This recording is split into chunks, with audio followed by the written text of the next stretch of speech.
this week at school, they had their curriculum day where the parents are encouraged to go in and see what their children have been learning about. Now, if you have been watching my videos, you'll know that I was particularly displeased that they were learning about Henry VIII. They don't need to learn that the monarchy could chop their head off. Thank you very much. Right? And so I had an appointment with the headmaster, who brushed me off and has never spoken to me again. Admittedly, I don't speak to him either, but then that's because I've got no respect for him as a person or a head teacher. He does not want the better for the school. He wants to do what he's paid to do as efficiently as possible, right? To make the school look good. And he said that he was, you know, it was about the children, and it isn't about the children, because otherwise he'd want to listen to somebody. But he doesn't. He wants to tell. Paid to do what he does. Pay good money, and it's efficient at doing it. But when I went for the appointment, I said, I don't want my son learning. The monarchy don't like you, they'll chop your head off. And he's like, oh, well, I would have to look at the curriculum notes to see whether they actually mentioned beheading. And I'm like, it's Henry VIII. They're going to mention beheading. That's the point of Henry VIII. So we went in and we sat down, and before we went off in our little groups to do the various things, a few of the kids had a few words to say. And this little girl stood up and said, and if he didn't like you, if you upset him, even just a little bit. So my son was basically taught it, even though I didn't want him to go to Hampton Court Palace, even though I kept him away from the trip of Hampton Court Palace. My son was still taught that the monarchy can chop your head off, even if they don't like you a little bit. And he isn't even 10. Oh, honestly. And we wonder why we're in this state. We're in this state because we're educated to stick it. Reaffirm our endurance spirit. We are bred to stick it. And we stick it because it's all we've ever been told. That's 2 curriculum days I've been to this year. February I went to my youngest son's Giants and Castles, Kings and Queens.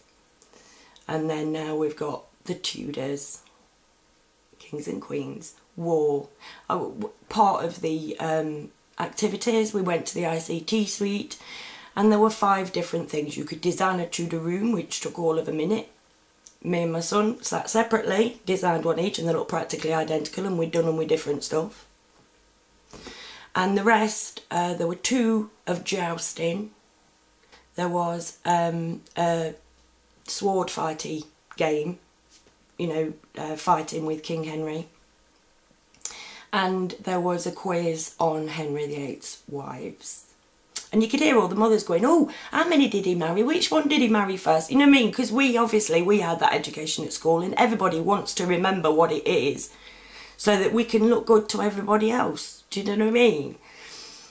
But imagine if we hadn't, from the age of 4, been all told that this is the only way it could be. And if we were allowed to sit down together and come up with random ideas of how it could be better. But it can't be done like that. It cannot be done like that. It's treasonous to suggest that they don't deserve it all. And they make us believe it, because at 4 years old we are open and we are honest. You can see at that school, as the kids get older each year, they've got more miserable faces on them. We batter life out of each other because we're told to. And the people who tell us to get away with it always have done, always will do, until we sit there and go, whoa, we don't mind you having lovely stuff, love, but our stuff I don't want spent killing innocent people in Afghanistan. So my sons, their main authority figure, is a barefaced liar. He tried to get me out of his office by telling me a barefaced lie. It was always going to be about beheading. And he ignored my concerns.